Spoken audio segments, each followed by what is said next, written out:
they're not coming back down. They might drop a little bit, but you know, the prices are gonna go up. Next slide, please.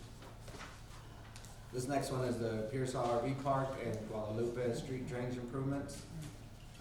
It would be an underground stormwater line along that, and then carrying it to avoid flooding before outfalling to an earthen well on Power Plant Road. Next slide. This is flood hazard number 6, Westview Apartment Detention Pond underground drainage. It's 1.5 million, and it's installing underground storm drainage structures, and then taking them to an alley on Colorado Street before tying to a proposed drainage on Garcia Street. Next slide, please. This is flood hazard number 7. We have it a little over 5 million, and it's underwater culvert and drop structures to South Roosevelt and East Carter Street. And then we would need to acquire a drainage easement, which is about 27,000 square feet southwest of South Roosevelt Street, tying into the existing earthen channel on South Oak Street. This is flood hazard number 8 at North Roosevelt and Chaparral Road drainage. Estimated at 4.9 million. And once again, it's installing underground storm drainage pipes, and then tying into North or South Roosevelt and Chaparral, outfall into an existing earthen well on Mill Road. This is Gilliam Road, estimated at 1.8 million, and install a series of underground stormwater lines and drop structures along Loma Vista, Close Street, and Gilliam Road near the sewer plant, and tying into an existing channel. Next slide, please. This is CR 4001, I-35 access road. The cost estimate is 3.5 million, and this is installing trapezoidal channel and proposed culvert crossing along the driveway of I-35 and County Road Forward 001, tying into the existing drainage channel 1700 linear feet south of the intersection of I-35 and County Road. As you've noticed, most of these projects, we are trying to take stuff underground. That takes it off the street. Anytime that there's flooding, I mean, you want to have that water or that drainage off the street as quickly as possible. That kind of alleviates some of the flooding issues that you have. And we do have some channels along the way as you're tying in. There are some existing structures that we're tying into that, from our preliminary calculations, that look like they're adequately sized. I don't think Ms. Young touched on it because we don't have a lot of time, but there are some of these existing structures that need some maintenance, need to be flushed out, cleaned, that type of stuff. But next slide, please. And that's what Ms. Young's going to get into. Just, we looked at 10 projects and we gave you some big numbers for each. I want to make it clear to you all that you can do some of the projects by phasing. We looked at them as individual projects, but sometimes projects are so large, cities make a decision to phase them. You got an $8 million project, you may want to break that into 3 projects or 2 projects, so you may end up with more projects. Sometimes there's an opportunity to combine a couple of the projects. So as you get further into prioritization and looking at money and when you have it available, you can make those type decisions. The engineer looking at the project can help you, realign the project to where it fits into the budget that you have. The other thing, if you notice from the last presentation, some of the areas are the same areas. So as the mayor mentioned, comprehensive planning. You need not only to look at your water projects that are being proposed, but you can also look at your drainage. And if you have a water project and a drainage project within the same area, you can combine those projects, and save some money and not tear up a roadway twice, to do that. So you're not just, you can't just look at your drainage in a vacuum, you also need to look at what you're doing with streets, and your other gas utilities or water and sewer utilities. Cause there's a couple of them that we looked at, they're within the same vicinity, to do. Maintenance issues, and we'll point this out, and Mr. Reyes and Hector are doing a good job coordinating that, but one of the things that we do when we're out, if we see opportunities to improve drainage through maintenance, we point those out. We did see some silt and debris in some of the culverts, as well as in some of the swales. Within the pipes, we could see some debris in those. One of the issues that we recognize, I think we talked a little bit about that before. There are berms that have been constructed along some roadways, and what those berms do, drainage has a natural flow, and when someone builds a berm, they're blocking it, and they're sending water somewhere else. So that's a concern and an issue that has to be addressed long term. And then vegetation, trees in the county, what I just mentioned, near the treatment plant, there were some trees growing within the drainage ditches on the county side. So Hector has worked with them, and I think they cleaned a lot of that area up. So that's a good thing.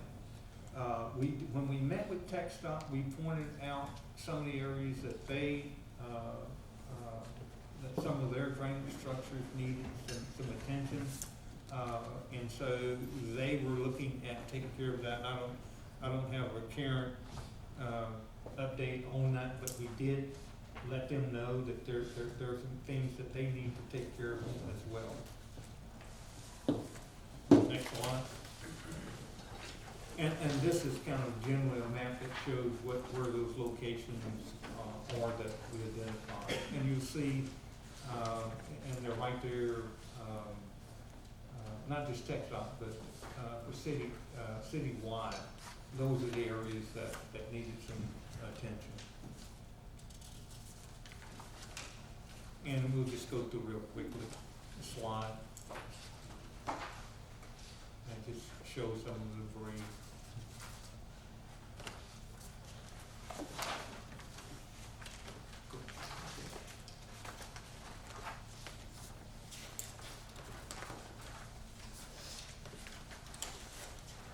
Again, we're going to ask tonight for your acceptance of the report.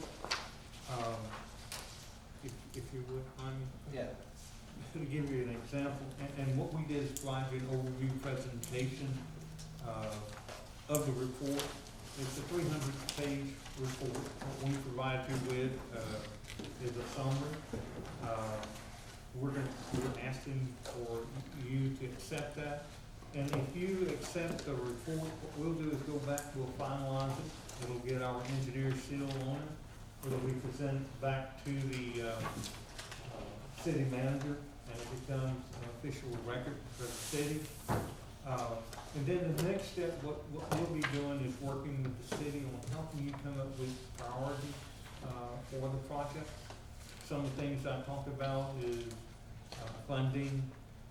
Can we break the project up? How do we, does a project get a higher priority because you want to fund the water project? If you want to fund a water project and you know you have a drainage issue, that project may go up a little higher. You have some of the project areas are around high traffic areas. It may have a priority. So what we do is send you through a process that we can begin to prioritize projects, know which ones are needing to go first. With that, Mr. Reyes, Really quick, if you want some good sleeping material, feel free to get it. We did bring 2 extra copies. It's a huge document, you're welcome to read it, we have it here at City Hall. Again, part of this, what we're trying to accomplish here is, one, to give you the information and the data, and I know it's a lot of information.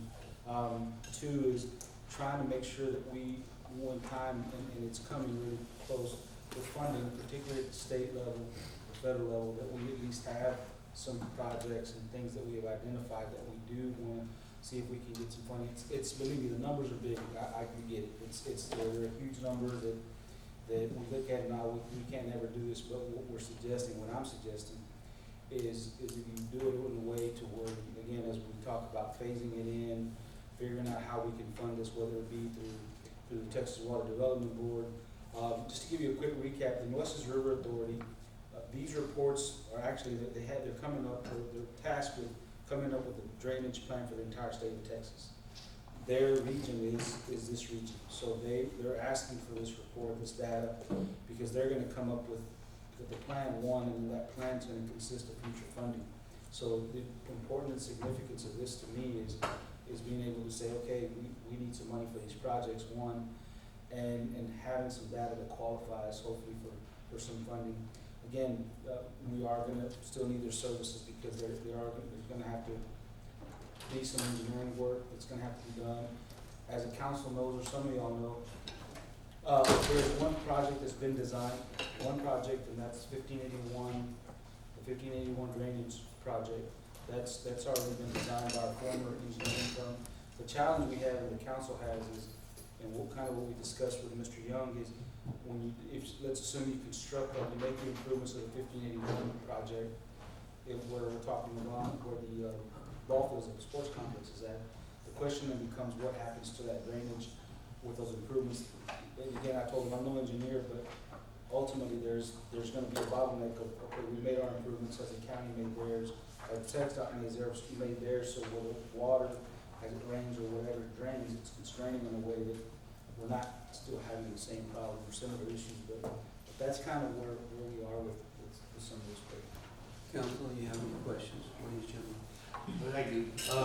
I know it's something that needs to get done, of course, and city manager will answer some of the questions, but in your study here, when you got 1 through 10, is there any particular order? I see the numbers jumping here to there, you know, and I didn't know if that was a particularly, y'all's way of saying this is the way of where to go start and all that kind of stuff. And I understand what you're saying about getting the streets, getting the water department. If you're gonna work on the project, you're gonna go underneath. You know, that's fine. The problem where it's on top as well. You know, and start with those. You know, and then proceed on. And of course, we're probably not gonna be able to make it feasible to make it work right now. You know, all of it all. You know, but I think between the department heads, city manager, and y'all as well. You know, probably take it out and they can make it. Find a solution and which way to start where we're at. But we appreciate the master plan. And if I could, Mayor, there's one other point I just really need to make. One of the things that we say in the report, as far as a recommendation, and we had some discussion with you all before, on several times to Mr. Reyes, but we're recommending that you consider updating, revising, implementing a drainage ordinance that's more consistent with what's happening today to manage drainage. That helps you with your development to make sure that when that development happens, there are no impact to downstream or upstream users. One of the things that Mr. Reyes has talked to us about, your drainage maps, which is another portion of the drainage. We're looking at the existing conditions and how we correct that. One of the things that you have your FEMA maps that shows where flooding's happening. Yours is 40 years old. no one has done studies in your area. And that happens with some of the rural communities where that doesn't happen. So one way to start collecting that data is to require that when developments happen, that they do studies. And then that study goes into a model, and you have a model, it goes to the federal government, where FEMA can update your maps and make sure that the flood lines are all done properly. But because no one has been doing that in your area, the data really is not there. So if you're gonna change that map and update that FEMA map, you're gonna have to start collecting data. To update that map is very, very expensive. You have to bring in an engineer. We could do it, another engineer. It's a lot of time, a lot of effort to do it. You really need to get it done, and maybe it gets done piecemeal. Again, phase it where you do some areas first. Some of that data will come as you develop these projects. But you need to have updated FEMA maps, and I know Mr. Reyes, it's one of the things that's high on his agenda. When you say creating an ordinance, are you talking about applying data, or what is Well, it actually, what does it apply to? The ordinance with, basically what the drainage ordinance does, it tells developers how they should plan and do the engineering to make sure that their development doesn't impact people upstream or downstream. Without that, people are just building and not worrying about the berms. If you build something on your property, you're backing water up, you're diverting water. That controls the developer. It's a set of criteria that the engineer, developer has to follow in order for them to build their property. CDM identified some areas that are, probably for future expansion, future development. So those people that would come in and develop, the city would hand them a list. This is what you need to do in order for your development to be done, and so that you don't flood anybody, or if there is potential for flooding, you put a detention pond on your site. And, we're talking about the FEMA maps. You could also push some of that onto the developer. Look, you're developing in this area, you're gonna have to study this, because the city needs to know whether you're flooding or not. So it's just a set of criteria. You all hear that when somebody does a development or a house, it doesn't have to be a development of a house. Well, when they built a house, it flooded my property. Well, if you don't have a study, it doesn't do that. Most businesses, and it doesn't, economic development, it doesn't slow it down, because if you're coming in, building a development in a city, you don't want to flood anybody, because it's gonna impact your business. So it's normally a cost of business for developers who, we represent the city of Windcrest, the city of Converse. Development has not stopped. It's a requirement that they do it. It protects them and protects the other property owners. Thank you. So council, what we're voting on is simply just to approve the report. And again, it's something that previous councils have got us to this point, and we're glad to have it. We're better off for having it. You can see the cost is pretty substantial, so that's another thing we're gonna prioritize. And so it's a great tool in order to do that. Councilwoman, I have one Alama's question. got a When was question. the last time we did analyze our drainage system? Like, when was that? Do you remember that? To my knowledge, I don't know that, I have not seen anything. The last thing that was, we know the FEMA flood map in the 1980s. But it's been a long time. So are some people in flood zones and don't even know it? 1985. I would say, I have to be a little careful with what I say, but I would assume so. Probably. But again, those are things, and part of what they're mentioning is again, whenever somebody builds a structure, that water's gotta go somewhere, it's going faster, because they're on impervious surface. So that water's moving where it used to not be. it used to just, come in with the ground would absorb some of the, again, I don't wanna go, and I'm not an engineer, but that's an essence, so when you have these structures that are being built, they have to take that into consideration and know that the things are gonna drain faster, and they gotta go, water's gotta go somewhere. So we are way better off having this report, and it's a great thing for you to have. So at this point, I'll go ahead and ask for a motion. Did you have a question? I got a question. Yeah. Fred, by any chance, did we reach out to the previous engineering firm to see if they had anything that maybe could assist in the study that's gonna be done, or the report, or whatever, just to see if, I looked at just information that I had, and again, to my knowledge, I didn't see anything like that. Again, I